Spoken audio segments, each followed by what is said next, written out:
In America, the world food crisis is little felt by most. The average middle-class American only spends around 10% of their income on food. When the world food prices increase, we can feel it, but it is not an ever-present calamity. Organized charities and food foundations generally do well in providing meals for those who are not as privileged as the average American. Elsewhere in the world, especially the more destitute parts of Africa and Asia, the crunch of the food crisis is felt daily, where people can spend 50, even up to 70% of their meager income on food. Every day, over 200,000 more mouths to feed are born, and that's mostly in underdeveloped countries. The world food crisis is here, and it is real. Let us now go to the streets to hear what is being said about the food crisis. Thank you, JB. I'm here at Hicks Undergraduate Library with Tony, who is a student in the College of Human and Health Sciences. Tony, what does the topic of food issues mean to you? Well, here on campus, I would say food issues aren't that big of a deal for me since I have my meal swipes, and if I use all those up, I can always go to a restaurant. So, I mean, around campus, food is pretty good and pretty easy to access. I know at certain places of the world it can be more difficult to get. So from your perspective as a college student, there really isn't a food issue. And in a sense, you are right. In the United States, food is readily available and at a stable price. And as Americans, we spend less than 10% on average on food, compared to the world's poorest 2 billion people who will spend 50% or more of their income on food. Now, besides food not being readily available or not having enough money for food, what do you think causes this food issue? I would say unfertile land and poor climate. Now, what exactly leads you to believe this? I kind of have this image of hunger in poor and underdeveloped countries, and I've never been out of the United States, so I'm just going off of images I see on TV. One that stands out would be commercials that show poor families in Africa, and the land just looks real desolate and unfertile. And I just assumed that they couldn't grow crops and the weather made it impossible to have large quantities of food. Well, Tony, in a sense you are right in your assessment. But here, let me give you some factors that you may not be so aware of. In many countries can have problems with finding enough land, or have problems with war, corruption, and transportation. And though the thought of food can be an insignificant issue here, the crisis elsewhere is much more serious. Thank you, Tony, for your time and reporting live from Hicks Undergraduate Library. Previously, when the world was accosted with a food shortage, there was plenty of land to plant more crops. As the human population has skyrocketed, the amount of available land has plummeted. Also, as the quality of life in some countries increase, the demand for better food increases, such as meat and dairy. More corn and soybeans are needed in order to raise meat to produce dairy. In the United States, we consume nearly 4 times as much grain as those in India because so much of our grain is used for animal protein.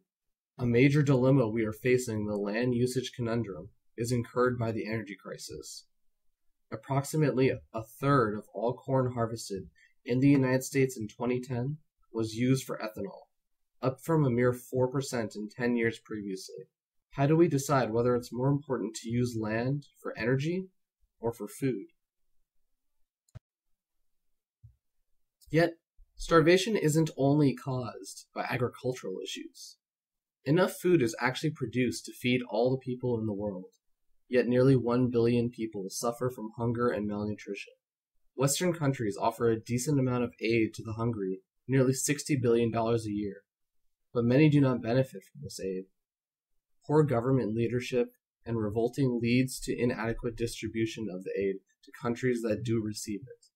When aid is dropped into a country that suffers from a lack of infrastructure in the government, much of it is dispersed to those who can fight for it. Countries such as Somalia, where disease, Islamic militants, and gunmen run rampant, food aid is put into the hands of the local people, because the dangers pose too high a risk for the Western aid to post their own people there. Much of the food aid sent to Somalia does not reach those in need. Millions of sacks of grain, as recently as August of this year, were stolen from a warehouse by 2 government officials and sold on the market for profit. Along with theft, distribution of food is hampered by the lack of good infrastructure in Africa. An estimated only 40% of the crops grown by farmers are actually making it to the markets to be sold. The lack of good roadways and the lack of local markets contribute to the hardships farmers face in trying to sell their crops. An attempt at solving the poor infrastructure of Africa is currently underway by the United Nations Economic Commission of Africa, the African Union, and the African Development Bank. The project is already in progress, but is proving to be somewhat of a struggle. We can see that a major problem here is the lack of paved roadways in Central Africa, making transport between East and West Africa or North and South Africa difficult. The highways had major setbacks due to war in namely the Congo, Sierra Leone, and Liberia. Now that Africa is more peaceful than in the past, construction on the highway has improved in the past years. This proves to give a promising future to food distribution. Scientists have found a clever but somewhat controversial way of producing better crops to help combat the land usage difficulties. Genetically modified organisms are on the rise as a viable solution to our hunger problem. Despite the promise that GMOs have for our food relief, some people still have their qualms.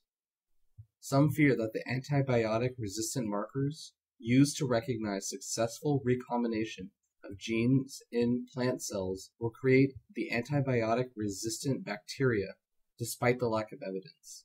Other objections lie simply around how genetic engineering is simply unnatural.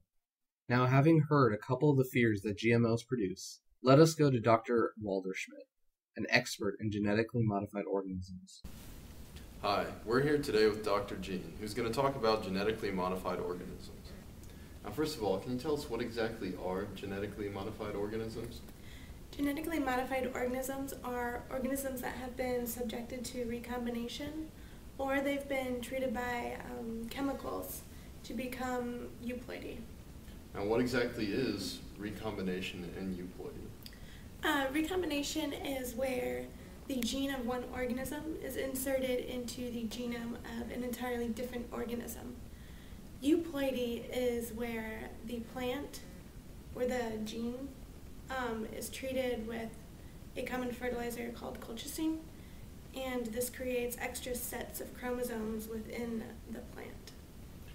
So how do these modifications help create better plants? Well, for recombination, this can be as easy as inserting one gene specific for resistance into a plant, allowing this plant to be resistant to many common pests, eliminating the need for pesticides. Euploidy, having that extra set of chromosomes, allows the plant to produce higher yields. It allows it to be more adaptable, and it'll grow bigger and produce more fruit. Okay. And now, can the nutritional value also be improved from these genetic modifications? Yes, actually, they have created a banana that carries a hepatitis B vaccine. By using recombination, they can insert a gene specific to the hepatitis B vaccine, creating this so that when you eat a banana, or this banana, it'll create the vaccine within you. You'll have that vaccine. Well, I don't know about you, but I'd prefer to eat a banana than take a shot. Now, I've heard a lot of troubling thoughts about antibiotic resistance markers and the potential health problems that they pose to humans. Can you talk a little bit about that? Antibiotic resistant markers are not really anything to fear. Many people believe that they'll create resistant strains of bacteria, so such as the common bacteria E. coli. They're afraid that this will become a resistant bacteria, and since it's so common, it can become harmful to people. But there's no scientific evidence that antibiotic resistant markers are harmful or that they will actually proliferate and become a problem. Okay. Well, genetically modified organisms sound very promising. Thank you for your time, Dr. Jean. No problem. Today we learned about the various problems and solutions to the world food crisis. We learned about problems with land, farming, corruption, war, and the distribution of food.